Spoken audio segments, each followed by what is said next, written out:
Who is leading in AI adoption? Where are the top freight bottlenecks? And a new threat is lurking. Pull up a chair and join us as the editors of DC Velocity discuss these stories, as well as news and supply chain trends on this week's Logistics Matters podcast.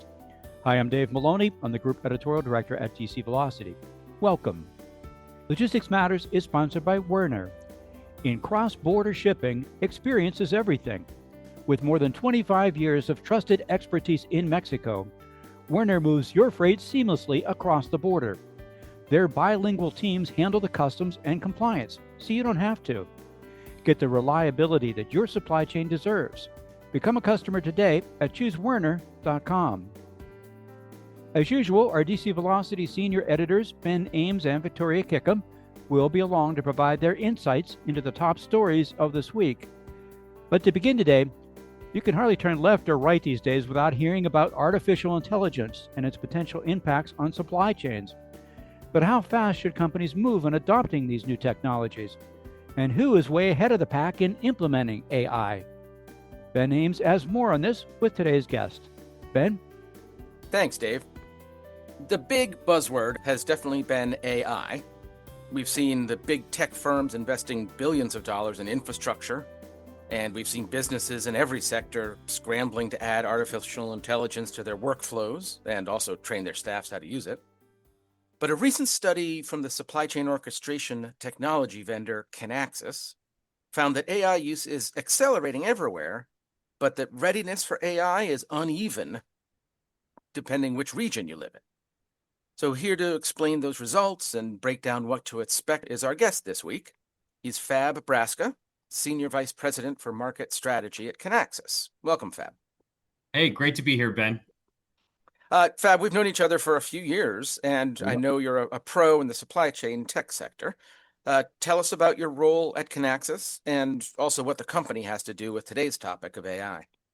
Yeah, so I have a broad set of responsibilities here at Kinaxis, but the most pertinent one for this discussion is I'm helping the organization think about the broader ecosystem. And when you think about AI, there's the adoption and development of AI capabilities within our solution set and our histories in the supply chain planning world. But there's an opportunity now, a unique opportunity particularly with AI and the advent of agentic frameworks to really connect the supply chain to other parts of the organization.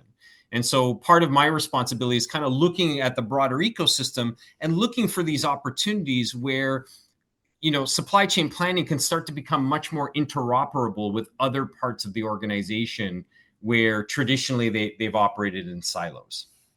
Got it. So AI is not on an island. Now, absolutely. Yeah. Right.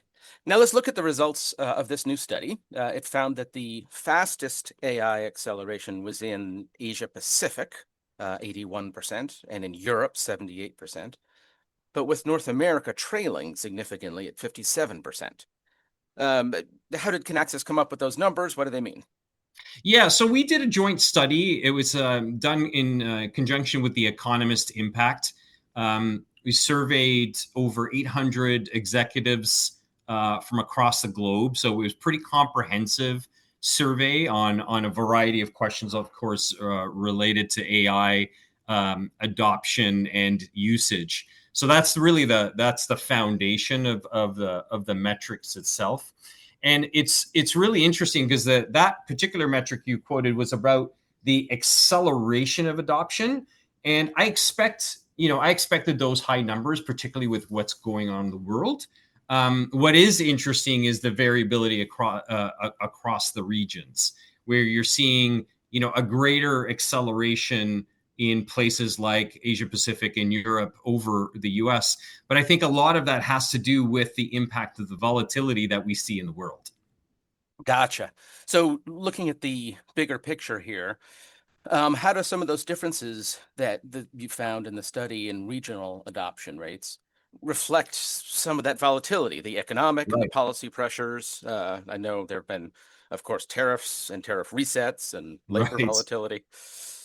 Yeah, and that's where I was going previously, and let's expand on that a little bit. So certainly when we think about volatility, which is driving a lot of this adoption, right? Which, anytime you see a big technology wave like this, and we've seen many over the years, right?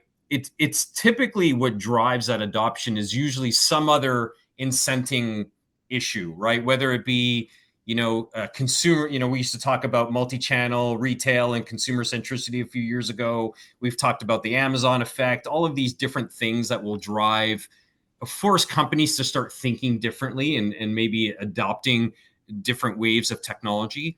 In today's world, it is about volatility. Now, at the heart of this, what we've seen is certainly tariffs, and some of the geopolitical trends are really front and center. And of course, the regional differences here in the impact kind of makes sense, right? Because a lot of these tariff changes are started in North America and are impacting outside of North America, right? Particularly Europe and in Asia Pac. So you see them really bearing the brunt of those threats. But one thing I would want to broaden for the audience is when we think about volatility, those things are what we see in the press, but there's other things as well that companies are now faced with. So think about just the influence of social sentiment. A TikTok video could empty a shelf faster than any forecast could react to it, right? A tweet by a world leader can impact a country's disposition on a set of products. We're seeing that in the real world. So tariffs and some of the those economic pressures certainly are front and center, but really we're seeing companies are faced with this this notion of volatility across the board. So why are Asia and Europe outpacing the US in connecting artificial intelligence to the real-time decision making to handle some of that volatility? Yeah, I think we're seeing a couple things. Certainly, when we look at Asia and Europe, those regions have traditionally been much more invested in data harmonization, supply chain digitization. Certainly in Europe, we're well aware of some of the legislation that's been put in place from a technology perspective. They tend to lead the charge in that area. And where that relates in particular to AI is, AI, it isn't just a technology that you can just start to use. There's a level of organizational change, of governance that has to be put in place in order to really maximize its potential. And that goes from everything from making sure that the data is clean and available and secure to even, particularly as we get into this agentic world, how organizations are structured to leverage those capabilities and really see them as an extension of the workforce and not just a simple technology that I'm just going to turn on and think it's going to work perfectly. So there's a lot more to it, and those regions have tended to lead the charge in developing the right governance and organizational change that becomes fertile ground for that type of adoption. Got it. Got it. So it's interesting because we've been talking about, AI isn't an island and you need to integrate it and the workflows here. How can businesses take lessons there and cope with some of the changes we've been talking about in the markets by, I guess, using AI to make their supply chains more adaptable and resilient? Yeah, I think there's a number of things. So one is, and I'll go back to the previous point, and again, you and I have, I don't want to call us old, but we've been around a long time and seen a lot of these interesting changes. And as a technologist and technology practitioner myself, one thing I've always advocated to my customers is that it's never just about technology. You have to look at your organization, your people, your processes in order to embrace that in the proper way. And that's how you maximize the value. And AI is no different. In fact, I would argue it's even more important because of the rapid change and the amount of opportunity that's available with it. So I think that organizations need to be very prepared from, as I mentioned, from a data perspective, from a governance perspective, from a use case perspective, and really think through where the value is going to be driven and not just not just adopt it the idea of just turning on a chatbot and that's your AI adoption. Well, that's not all that exciting. There's a lot of real powerful opportunity that it can drive and efficiency it can drive, but you have to make sure that the right guardrails are in place, the right processes in place. There is this notion that we talk about human in the loop, where AI and particularly agents work in conjunction with humans to make faster, better decisions. I think if organizations put in that work to really have that planning methodology to drive that productivity, I think you'll see dramatic changes and dramatic achievement of value in a very short amount of time. Well, that sounds like a pretty exciting prescription for 2026. Fab, we really appreciate your coming on the show to talk about some of these issues with us. No, thanks for having me, Ben. Always a pleasure. Here today, talking with us about AI and how to use it, has been Fab Brasca from Kinaxis. Back to you, Dave. Thank you, Fab and Ben. Now let's take a look at some of the other supply chain news from the week. Our supply chains are supposed to be in motion to be efficient, yet a lot of the time our freight is stuck in neutral due to road congestion. And Victoria, you wrote a story this week identifying the top bottleneck trouble spots within the nation. That's right, I did. So, the American Transportation Research Institute, or ATRI as it's known, published its annual ranking of the country's worst freight bottlenecks this week. And the number one spot is an interchange in the Chicago area. It's the intersection of Interstate 294 and Interstates 290 and 88. This is ATRI's 15th annual list of the top 100 truck bottlenecks in the country.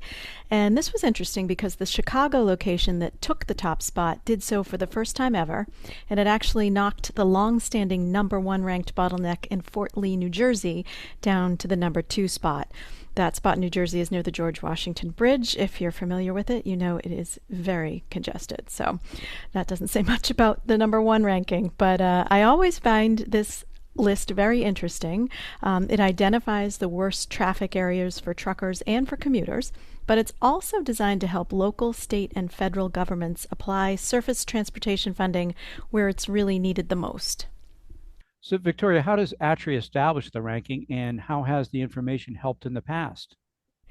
Well, the analysis is based on a pretty extensive database of freight truck GPS data. And the researchers use several customized software applications and analysis methods, along with just a huge volume of data from trucking operations to produce what they call a congestion impact ranking for each location. And as I said, this list ranks the top 100 spots, but ATRI continually monitors 325 locations nationwide. So they're pulling from a lot of data to put this report together. To answer the second part of your question, ATRI's president and COO, Rebecca Brewster, gave an example of how this information can influence infrastructure spending for real improvement. She pointed out that Illinois has been home to the country's top bottleneck before, but thanks to a sustained effort to expand capacity, that previous number one bottleneck, which was at the Jane Byrne interchange, no longer ranks in the top 25. So it's been some vast improvement there. So that's the good news. The bad news is that the research found that traffic conditions continue to deteriorate compared to recent years. In some cases, that's due to work zones that result from increased infrastructure investment. So, the hope is that, once that work is done, things will get moving better. And just to put it in a little bit more perspective, the report found that the average rush hour truck speeds were 33.2 miles per hour, which is almost 3%, slower than last year. And among the top 10 locations, which are featured in our story, the average rush hour truck speeds were 29.6 miles per hour. So not too fast when you're trying to move all that freight. No, it isn't. And I know there's a lot of work going on. For example, I experienced this past weekend on a long drive through the Midwest, lots of construction bottlenecks. So we were sitting for quite a while at some places. Yeah, no fun. Thank you, Victoria. You're welcome. And Ben, as if there weren't enough threats for supply chain managers to worry about these days, you wrote this week about a new cybersecurity threat that's lurking out there. I did, yeah. Cybersecurity is, one of those things we hear about quite a lot. On the basic level, I think we all know we're supposed to follow some basic digital hygiene, like not clicking on those, weird links from an unknown email or We should change our passwords every so often, and we should encrypt our most sensitive data at a company level. But by their nature, supply chains are very complex networks, and so in our sector in particular, there's an awful lot of that sensitive data can turn, vendors, partners, customers, employees, trucking fleets. There's a big chain, really. There's just a lot of data there to protect. And this week, unfortunately, we learned about a new threat to that. It comes from this brand new technology called quantum computing. In fact, that technology is basically so new that it's really still in development, mostly not in the markets yet, really in the labs. But it's kind of a weird thing, but that's not stopping hackers from using it already, even though it doesn't quite exist. So here's the idea. Those hackers are harvesting companies' encrypted data now, even though they can't yet open it, because they plan to keep it around and then decrypt it on a future date someday when quantum computers come around and become powerful enough. It's a strategy that's called harvest now, decrypt later. And this comes from a report from the supply chain resilience firm Apex Analytics.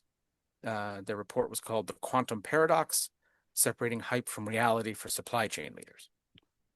That sounds a bit scary. Ben, how close are we to actually reaching the stage where they can crack the encryption? Great question, and I'm not sure anybody has a precise answer. But according to the report, it doesn't really matter anyway what that date is, because Apex Analytics says that we need to start planning for it now anyway.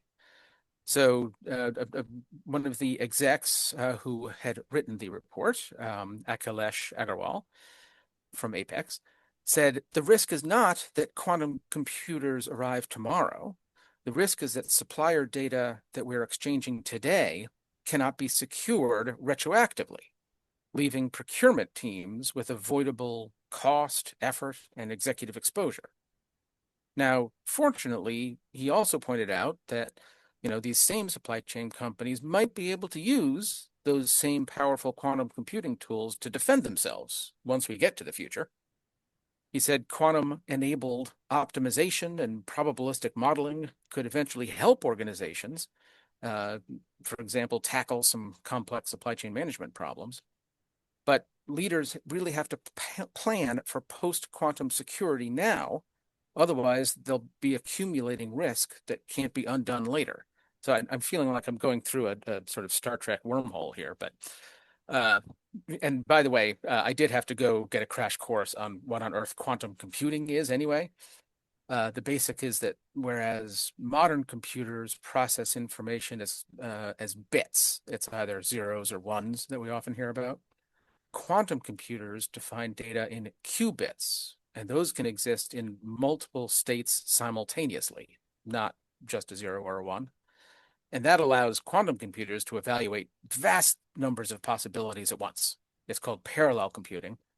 And according to Apex Analytics, it can offer the most dramatic improvements compared to classical computers in the areas such as molecular simulations, constrained optimizations, and cryptography.